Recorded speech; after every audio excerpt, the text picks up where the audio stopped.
Mr. President, in Syria, where conflict is now in its 22nd month, violence and military confrontation have escalated dangerously. The Secretary General, in a statement over the weekend, expressed his growing alarm over this escalation, particularly the reports of sectarian killings in the village of Akrab in the Hama province, and the violence which has engulfed the Yarmouk Palestinian refugee camp in Damascus. All parties are failing in their obligations to protect civilians. This Council should remind those engaged in hostilities of their obligations to abide by international humanitarian law and stress the consequences for those who fail to do so. Valerie Amos briefed this Council in private consultations 2 days ago on her visit to Syria and stressed the severity of the increasing humanitarian crisis. More than 500,000 people have fled the violence to become registered refugees in Syria's neighbors and other states. Lebanon, Jordan, Turkey, and Iraq now host over 150,000, 145,000, 135,000, and 65,000 Syrian refugees respectively, making Lebanon host to the largest registered number of Syrian refugees in the region. In addition, there's a growing number of Palestinian refugees from Syria present in Lebanon, including 2,000 to 4,000 who have crossed in recent days, mainly coming from the Yarmouk camp. During their recent respective visits to the region, the Secretary General and the Deputy Secretary General witnessed firsthand the dire situation of the Syrian refugees. They thanked the host countries for their generosity and hospitality and pledged to call on donors to lessen their financial burden. While it is important that Syria's neighbors continue to allow those fleeing violence in Syria to enter their countries, helping these countries cope with the situation and address the needs of the refugees must be a priority for the international community. We ask donors to contribute more generously to our efforts and respond to the revised appeal that is launched today. Only about half of what is needed to meet the needs of the people inside Syria and the refugees has been received.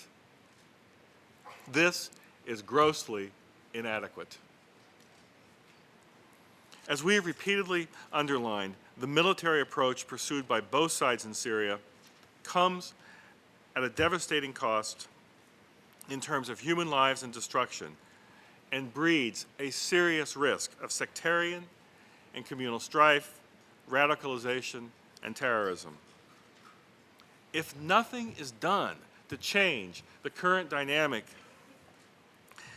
and to move toward a political solution, the destruction of Syria will be the likely outcome. Long-standing fears that the conflict in Syria would seriously threaten the stability and security of Syria's neighbors have intensified. During his trip earlier this month to Kuwait, Iraq, Jordan, and Turkey, the Secretary General heard from all the leaders he met expressions of concern about the possible political and security fallout. In addition to Syria's neighbors, the conflict in Syria has also directly affected UNDOF's area of operations and consequently UNDOF's ability to fulfill its mandate, as acknowledged in the resolution this Council adopted a moment ago. On Monday, Undersecretary General Ladsus briefed this Council in detail on the recent report of the Secretary General on UNDOF, including daily clashes between the Syrian army and armed opposition in the area of separation, and several occasions of direct and indirect fire at UNDOF positions or convoys. In particular, an incident on 29 November in which peacekeepers were injured.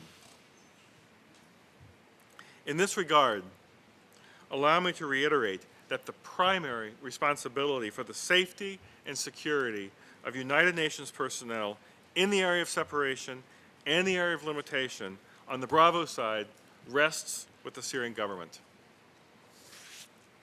Countries with influence should also impress upon the armed members of the opposition the importance of ensuring the freedom of movement and safety of UNDOF personnel. More generally, let me take this opportunity to remind all belligerents that they must respect and ensure the safety and security of all United Nations personnel, associated personnel, and humanitarian personnel in conflict zones. Mr. President, the situation in Lebanon remains severely affected by the ongoing conflict in Syria. Cross-border shelling and arms smuggling continue. Multiple reports suggest that there are Lebanese implicated in Syria's violence, both on the side of the Assad regime and the opposition. This violates the Lebanese government's disassociation policy and puts Lebanon increasingly at risk.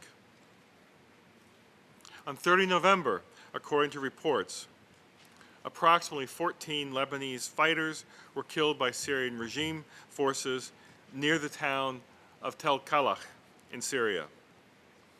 The Tel Kalach incident sparked a new round of fighting in Tripoli between the Sunni neighborhood of Baba Tabani and the Alawite community of Jebel Mohsen, resulting in approximately 14 killed and over 60 injured. Calm was restored after the Lebanese armed forces deployed heavily in the neighborhoods affected and around the city following the adoption of a new security plan by the Higher Defense Council on 9 December. Once again, the Lebanese armed forces and security forces are to be commended for their role in containing threats to Lebanon's security and stability. During his visit to Lebanon from 9 to 11 December, the Deputy Secretary General reinforced to all his interlocutors our strong message of support to Lebanon's efforts to preserve internal stability, unity, and dialogue against the difficult backdrop of the Syrian crisis. The situation in the UNIFIL area of operations remained generally quiet. There was, however, an explosion on 17 December near the southern village of Tyre Haifa. The nature and circumstances of the explosion are being investigated by UNIFIL in coordination with the Lebanese armed forces. The increased operational tempo of UNIFIL and the Lebanese armed forces during the recent hostilities between Israel and Hamas in Gaza has since reverted to previous levels. UNIFIL maintained its enhanced presence across its area of operations as the Lebanese armed forces continued to operate at a lower strength of approximately 2 brigades and 1 battalion. Israeli violations of the Lebanese airspace continued on an almost daily basis. Mr. President, on both sides of the Israeli-Palestinian conflict, there is too much pain and anguish, disillusionment and dismay, and, as we saw in the recent violence between Gaza and Israel, genuine fear and frustration. As fellow human beings, I hope we can all feel empathy for both the Palestinians and Israelis who, in wanting to raise their children to live normal, happy, peaceful lives in viable independent states, are not seeking unreasonable goals. At the same time, we must not allow the airing of bitterness and grievance, however strongly felt, to be a substitute for the constructive, hard work of practical, tangible conflict resolution.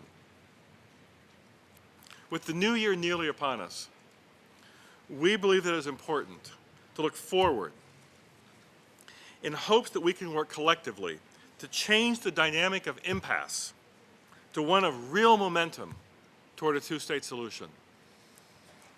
Whatever it may mean in a practical sense, the General Assembly vote last month symbolizes the growing international impatience with the long-standing occupation and a resounding endorsement of Palestinian aspirations to live in freedom and dignity in an independent state of their own and side by side with Israel in peace and security. 2013 will be a decisive year in the peace process. It is incumbent upon all of us to support the parties in stabilizing the situation and then permitting progress toward the goal of achieving a two-state solution that is so critical for regional peace and security. Thank you, Mr. President.